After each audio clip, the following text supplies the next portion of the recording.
How is it different, transmosis, from things like channeling, Reiki, and other things?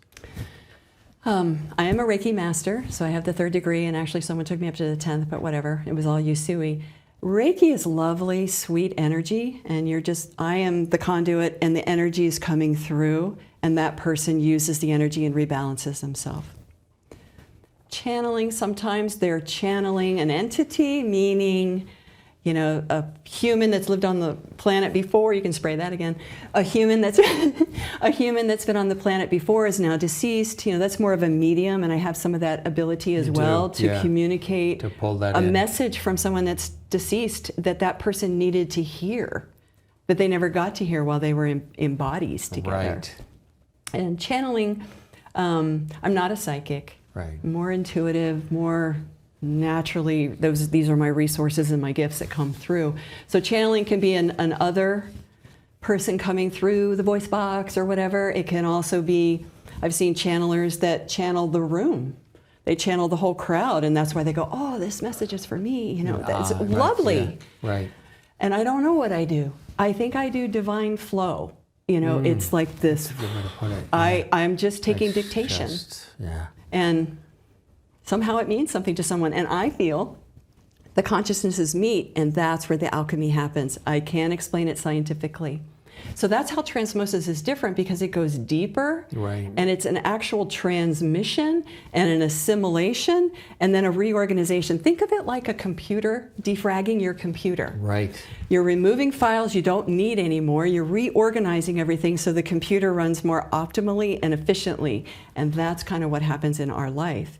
But in our human life, we're a physical person, and a hologram that looks just like the physical is also there in many other bodies, and I'll just name them. There's the superphysical, the emotional, causal. Causal body is like, if you believe in past lives at all, that's kind of where the Akashic records are in things. The mental body, your thoughts and constructs and things how you witness the world, how you judge, how you conclude.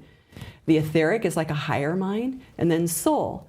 So that's a lot of territory, especially when I talked about the nervous system, the endocrine system, and the chakra system. Where is that wound? Show me. We don't need to go into the story. We just find it, clear it, and reconnect. And so that we're more whole. So we get rid of all the stuff we don't need so we can have more light in our life. We can have more potential. We can work optimally and efficiently as a human being here on the planet, which is not easy sometimes. Is it all tailored individually? Is Yes. it customized? It's not one size fits all, cookie cutter? It was cookie cutter in the sequences and protocols that I learned in multidimensional body balancing. The ladies that taught me, they're giving me structure to what I do naturally. And now I'm off book.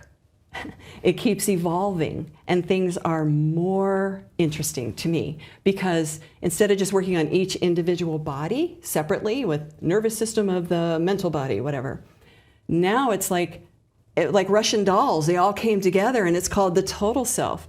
And then it's become the divine presence of people that come through and has intelligence that we don't have, that shows, and it's like a Fantasia movie or something, on the inside. And then recently, what's come through is the actual wound, like a symbol of the wound. Like this one person I worked with recently, like when you look at an earthquake or the dry earth, like in the desert or something, it has that big crack. Right. That's what was shown to me, and I'm like, what is this? Oh, it's the wound.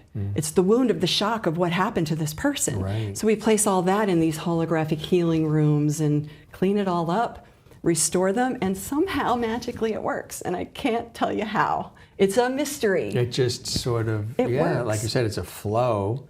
It's really extraordinary when you really think about it on so many different levels. And it is really important for us to heal mind, body, and soul, not just the physical, take the pill so you don't feel the pain. Mind, body, and soul. It's crucial, isn't it? Yeah, it's just to go really deep. I think of it like, when you're panning for gold, and then you lift it up and all the stuff falls out, and all you're left with is the gold nuggets.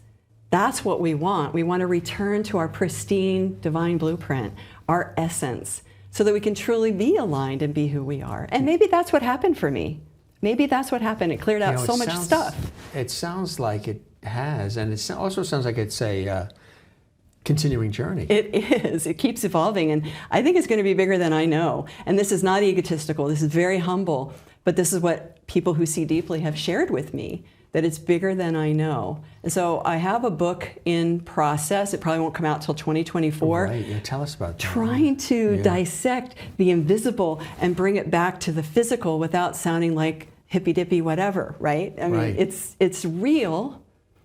And I think real people, it's like traditional physical medicine, but it's complementary, and it works in the invisible layers. So we have an external world, 99%, no, it's the other way around. 1% is the external world. 99% is the invisible world. Just closing your eyes, you go there. Dreams, all these, impressions, whatever you get. And so as the work is evolving me and through my clients, we evolve it together, it unfolds. And it's just like the work that's unconscious. I'm unconscious and uncertain of where it's going. I just know that the book's going to come out, and I want to create a community online so we can talk about this, because people that resonate with it and like it we need to just keep it going and talk about it, and maybe even have a book club or something online. Exactly. And I want to create an online course, maybe teach people in the future. Not everyone's going to want to do this, but I feel like the energy in the world is rising also.